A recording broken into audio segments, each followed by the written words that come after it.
Hi welcome back friends. మనం last ఎపిసోడ్లో present simple tense గురించి మాట్లాడుకున్నాం. దానిలో sentence formation, negative sentence formation, interrogative sentence formation చెప్పుకున్నాం.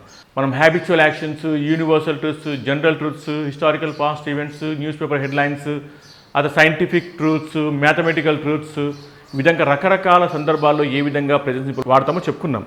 ఈ క్లాస్లో మనము పాస్ట్ సింపుల్ ఏ విధంగా వాడతాము, ఎందుకంటే గతంలో జరిగిపోయిన అన్ని పనులు చెప్పడానికి మనం పాస్ట్ సింపుల్ ఉపయోగిస్తాం సాధారణంగా. సో నిన్న ఏం జరిగింది, మొన్న ఏం జరిగింది, అంతకుముందు ఏం జరిగింది, ఇండియాకి ఎప్పుడు స్వాతంత్రం వచ్చింది, ఇట్లాంటి ఏ విషయం మాట్లాడుకున్నా మనం పాస్ట్ సింపుల్ చెప్పుకుంటాం. ప్రెజెంట్ సింపుల్ టెన్స్ తర్వాత ఎక్కువగా వాడబడే tense past simple tense. So past simple tense ఏ విధంగా సెంటెన్స్ ఫామ్ చేయాలి, దాన్ని నెగటివ్ ఏ విధంగా ఫామ్ చేయాలి, ఇంట్రాగేటివ్ ఏ విధంగా ఫామ్ చేయాలో చెప్పుకుంటాం. ప్రెజెంట్ సింపుల్ టెన్స్ అర్థమైతే పాస్ట్ సింపుల్ టెన్స్ చాలా తేలిక. So it is very easy tense to understand. I will explain you the past simple tense నా. పాస్ట్ సింపుల్ టెన్స్కి ఒక స్పెషాలిటీ ఉంది. ఏంటంటే మనకు వర్బ్ ఫామ్లో present form, past form, past participle form, present participle form, ఈ 4 ఫాములు ఉంటే వర్బ్ 1ని మనం 2 టెన్స్లో వాడతాం. ప్రెజెంట్ సింపుల్లో, ఫ్యూచర్ సింపుల్లో.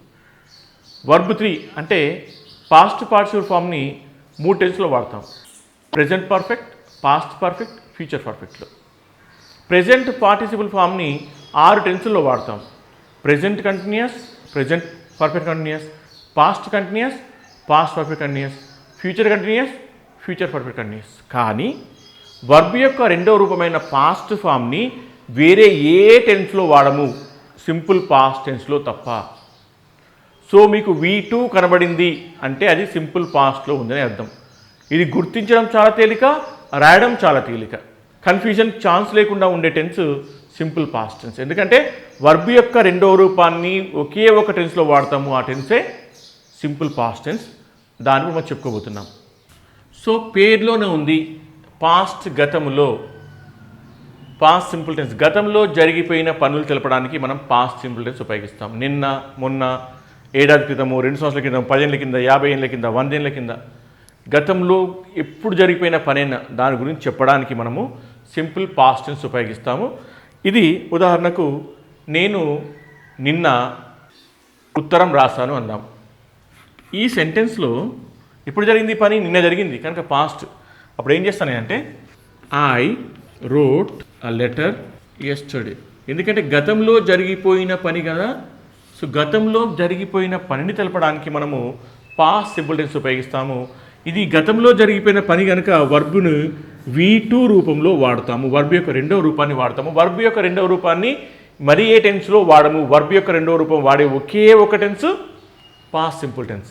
సో ఇప్పుడు స్ట్రక్చర్ ఏముంటుంది మనకు చెప్పండి. దీనిలో ఏముంటుంది, ముందు సబ్జెక్ట్ వస్తుంది, తర్వాత వర్బ్ యొక్క రెండో రూపం వస్తుంది, తర్వాత ఆబ్జెక్ట్ వస్తుంది. ఇంత సింపుల్ పాస్ట్ సింపుల్ టెన్స్ యొక్క structure. So yesterday, day before yesterday, last week, last month, last year, in 1947, ఈ విధంగా గతంలో జరిగిపోయిన అన్ని సంఘటనల గురించి చెప్పడానికి మనము పాస్ట్ సింపుల్ టెన్స్ ఉపయోగిస్తాం. నేను నిన్న ఆడాను, మేము కరోనా వల్ల ఇంట్లో ఉన్నాము, మీరు మొన్న నన్ను కలిశారు, అతడు గత వారం ఢిల్లీ నుంచి తిరిగి వచ్చాడు, ఆమె గత నెల పరీక్షలు రాసింది, వారు 2010లో కోరుట్లా వచ్చారు. ఈ విధంగా ఇప్పుడు నిన్న, మొన్న, గత వారము, గత నెల, పలానా సంవత్సరంలో, ఈ విధంగా గతంలో జరిగిపోయిన సంఘటనల గురించి చెప్పడానికి మనము సింపుల్ పాస్ట్ టెన్స్ని ఉపయోగిస్తాము. ఓకే, ఇక్కడ చూడండి, నేను నిన్న ఆడాను. ఐ పాస్ట్ కనుక ఏం రావాలి, వర్బ్ యొక్క రెండో రూపం రావాలి, ప్లేయిడ్ యెస్టర్డే. మేము కరోనా వల్ల ఇంటిలో ఉన్నాము, we stayed at home due to corona. మీరు మొన్న నన్ను కలిశారు, యూ మీట్కి V2 మెట్ కనుక యూ మెట్ మీ, మొన్న కదా, డే బిఫోర్ యెస్టర్డే. అట్లాగే అతడు గత వారం ఢిల్లీ నుంచి తిరిగి వచ్చాడు, హీ రిటర్న్డ్ ఫ్రమ్ ఢిల్లీ, ఎప్పుడు గత వారం, సో లాస్ట్ వీక్. ఆమె గత నెల పరీక్షలు రాసింది, she wrote exams last month. వారు 2010లో కోరుట్లా వచ్చారు, they arrived or came, they came to Korutla in 2010. ఈ విధంగా గతంలో జరిగిపోయిన అన్ని పనులు తెలపడానికి మనము పాస్ట్ సింపుల్ టెన్స్ ఉపయోగిస్తాం. ఇక్కడ ఒక విషయం అబ్జర్వ్ చేయాలి, ప్రెజెంట్ సింపుల్ టెన్స్లో కొంత ఇబ్బంది ఉంది మనకు. ఎక్కడ V1 వస్తుంది, ఇక్కడ V1 ప్రక్కన ఎస్ వస్తుందని కొంచెం కన్ఫ్యూజన్ ఉంది. కానీ ఇక్కడ అదృశ్యం ఏంటంటే ఇక్కడ ఏ కన్ఫ్యూజన్ లేదు. సబ్జెక్ట్ ఏదైనా కానీ, ఐ కానీ, వి కానీ, యూ కానీ, హీ కానీ, షీ కానీ, దే కానీ, సబ్జెక్ట్ ఏది వచ్చినా వర్బు V2 మాత్రమే ఉంటుంది. ఇక్కడ ఏ కన్ఫ్యూజన్ లేదు, ఇక్కడ ఏ కొత్త రూల్స్ లేవు. ఐ వెంట్ టు చెన్నై, ఇక్కడ సబ్జెక్ట్గా ఐ ఉంది, బాగానే ఉంది. వెంట్ వర్బ్ టుగా ఉంది. I went to Chennai. ఈ సెంటెన్స్లో మరొక చిన్న ప్రాబ్లం ఉంది. ఇక్కడ హెల్పింగ్ వర్బ్ లేదు. సెంటెన్స్ యొక్క టెన్స్ని, సబ్జెక్ట్ యొక్క నెంబర్ని చెప్పే పని, దాని బాధ్యత హెల్పింగ్ వర్బ్ది. కానీ హెల్పింగ్ వర్బ్ లేకుండా ఒక సెంటెన్స్ని మనము నెగేటివ్ సెంటెన్స్గా కానీ ఇంటరాగేటివ్ సెంటెన్స్గా మార్చలేము. హెల్పింగ్ వర్బ్ కంపల్సరీ కావాలి. ఇక్కడ హెల్పింగ్ వర్బ్ లేదు. ఇక్కడ వెంట్ అనే వర్బ్ రెండు విషయాలు చెప్తుంది. ఏం చెప్తుంది? వెళ్ళడం అనే విషయం చెప్తుంది, ప్లస్ వెళ్ళుట అనే వర్బుతో పాటు గతమును కూడా సూచించే వర్బు యొక్క రెండో రూపంగా కూడా ఉంది. కనుక ఇక్కడ మనము ఈ వెంట అనే V2ని ఎట్లా రాసుకోవచ్చు అంటే పాస్ట్ సూచిస్తుంది కనుక, ఓకే, ఇది పాస్ట్ సూచిస్తుంది. ఇది నిజానికి మనం ఏమనుకున్నాము, పాస్ట్ టెన్స్లో ఉంది, గతంలో ఉంది. టెన్సింగ్ చెప్పాల్సిన బాధ్యత ఎవరిది? హెల్పింగ్ వర్బ్ది. కనుక పాస్ట్ టెన్స్లో ఉందని చెప్పే బాధ్యతను హెల్పింగ్ వర్బ్కి అప్పచెప్దాము. ప్రెజెంట్లో ఉన్నప్పుడు డూ డస్ వాడినాం కదా, డూ వాడినాం కదా. డూకు పాస్ట్ ఫామ్ ఏంటి? డిడ్. సో డూ యొక్క పాస్ట్ ఫామ్ అయిన డిడ్ని ఇక్కడ మనం హెల్పింగ్ వర్బ్గా వాడుకుంటాం. ఎప్పుడైతే మనం డిడ్ని హెల్పింగ్ వర్బ్గా వాడినామో సెంటెన్స్ పాస్ట్ టెన్స్లో చెప్తుంది కనుక వెంటి యొక్క ప్రెజెంట్ ఫామ్ ఏంటి? గో. సో వెంటి మనం ఏం రాసుకోవచ్చు? డిడ్ ప్లస్ గోగా రాసుకోవచ్చు. అంటే ఇంకా in other words we can write V2 is equals to did plus V1గా రాసుకోవచ్చు. So I went to Chennai, you can write as I did go to Chennai అని రాసుకోవచ్చు. అంటే ఈ సెంటెన్స్ పాస్ట్ టెన్స్లో ఉంది అని చెప్పడానికి వెంట్ ఉంది, కానీ హెల్పింగ్ వర్బ్ లేదు. కానీ హెల్పింగ్ వర్బ్ లేకుండా ఒక సెంటెన్స్ని మనము నెగేటివ్గా కానీ ఇంటరాగేటివ్గా కానీ తయారు చేయలేము. కనుక మనము నెగేటివ్ ఇంటరాగేటివ్ చేయడానికి అవసరమైన హెల్పింగ్ వర్బ్గా డిడ్ని మనం తెచ్చుకున్నాం.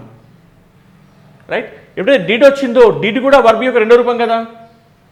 డిడ్ వచ్చిందో అప్పుడు మళ్ళీ మెయిన్ వర్బ్గా వెంట్ అవసరం లేదు, మెయిన్ వర్బ్గా V1 రాసుకోవాలి. సో వెంట్కి V1 ఏంటి? Go. So vent becomes did plus go, అంటే V2 బికమ్స్ డిడ్ ప్లస్ V1గా రాసుకోవచ్చు అనమాట. ఐ వెంట్ టు హైదరాబాద్ అనే సెంటెన్స్ ఉంది. నేను హైదరాబాద్ వెళ్ళాను. సో గతాన్ని సూచిస్తుంది ఆల్రెడీ వెంట్. మనం ఇందాక చెప్పుకున్నాము సెంటెన్స్ నెగేటివ్గా కానీ ఇంటరాగేటివ్గా మార్చాలంటే హెల్పింగ్ వర్బ్ కావాలి. కానీ పాస్ట్ సింపుల్ టెన్స్లో హెల్పింగ్ వర్బ్ లేదు. అప్పుడు ఏం చేస్తాం మనము? పాస్ట్ని ఇండికేట్ చేసే హెల్పింగ్ వర్బ్ అయిన డిడ్ని మనం తెచ్చుకోవాలి. ఎప్పుడైతే డిడ్ వచ్చిందో ఆల్రెడీ సెంటెన్స్ పాస్ట్లో ఉన్న విషయం చెప్తుంది కనుక మళ్ళీ వెంట్ వాడాల్సిన అవసరం లేదు. వెంట్ పైన ఏం వాడచ్చు మనము? వెంట్ యొక్క ప్రెజెంట్ ఫామ్ అయిన గో వాడతాం. So I went, we can write as I did go. So what becomes the negative sentence?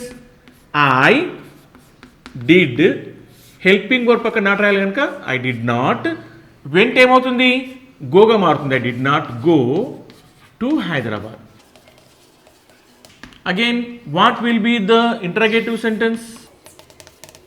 డిడ్ని మనము సబ్జెక్ట్ ముందు రాసుకుంటే, అంటే హెల్పింగ్ వర్బ్ని సబ్జెక్ట్ ముందు రాసుకుంటే ఇంటరాగేటివ్ అవుతుంది అనుకున్నాం కదా. సో అప్పుడు ఏమవుతుంది? Did I go to Hyderabad. చాలామంది డిడ్ వాడడం సరిగ్గానే వాడతారు, కానీ ఈ గో రాసే బదులు వెంట్ రాస్తుంటారు. I went to Hyderabad, I did not went to Hyderabad అని చెప్తుంటారు. I did not went to Hyderabad కాదు, I did not go to Hyderabad. Did I go to Hyderabad? ఎందుకంటే ఎప్పుడైతే మనకు డిడ్ హెల్పింగ్ వర్బ్గా వచ్చిందో వర్బ్ మెయిన్ వర్బ్ V1గానే ఉండాలి. గుర్తుపెట్టుకోండి. అంటే ఇంకొక గోల్డెన్ రూల్ ఏంటంటే డూ కానీ, డస్ కానీ, డిడ్ కానీ ఇందులో ఏది హెల్పింగ్ వర్బ్గా వచ్చినా మెయిన్ వర్బ్గా V1 మాత్రమే ఉంటుంది. This is the golden rule of English. మీకు సెంటెన్స్లో హెల్పింగ్ వర్బ్గా డూ కనబడ్డా, డస్ కనబడ్డా, డిడ్ కనబడ్డా మెయిన్ వర్బ్గా V1 మాత్రమే ఉంటుంది. సో పాస్ట్ టెన్స్లో హెల్పింగ్ వర్బ్ పాస్ట్ ఇండికేట్ చేసే, ఎందుకంటే డూ, డిడ్, డన్ కదండి. డూ ప్రెజెంట్లో వాడుకున్నాము, సో డిడ్ పాస్ట్లో వాడుకుంటున్నాము. డిడ్ ఆల్రెడీ పాస్ట్ సూచిస్తుంది కనుక మళ్ళీ మనము వెంట్ రాయాల్సిన అవసరం లేదు. మళ్ళీ ఏం రాసుకోవాలి? మనము గో రాసుకుంటే సరిపోతుంది. I went, we can write as I did go. So it becomes I did not go to Hyderabad. Did I go to Hyderabad? The golden rule is once again repeating. Whenever we use do or does or did as helping verb in a sentence, the main verb should always be V1. Now look at the structures. For sentence, subject plus V2 plus object. As I told you, V2 can be written as did plus V1. Why? Because as there is no helping verb in simple past tense, did is used as a helping verb because did is the past form of do. So did is already indicating past tense, that's why V2 becomes V1 in the sentence. So that's why the negative becomes subject plus did not plus V1 plus object.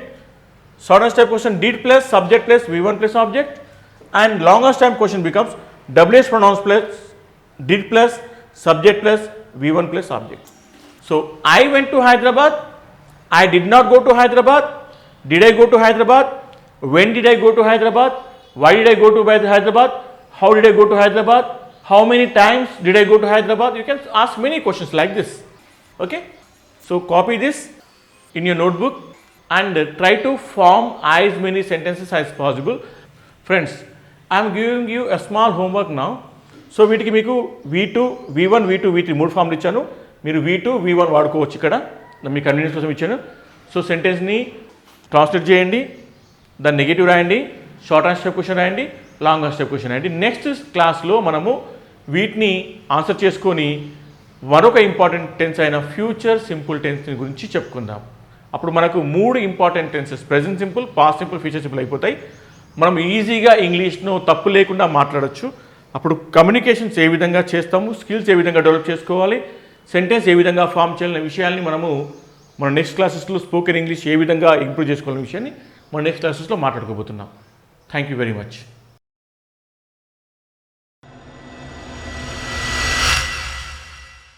ఈ వీడియోని like చేయండి, share చేయండి, మా ఛానల్ని subscribe చేసుకోండి.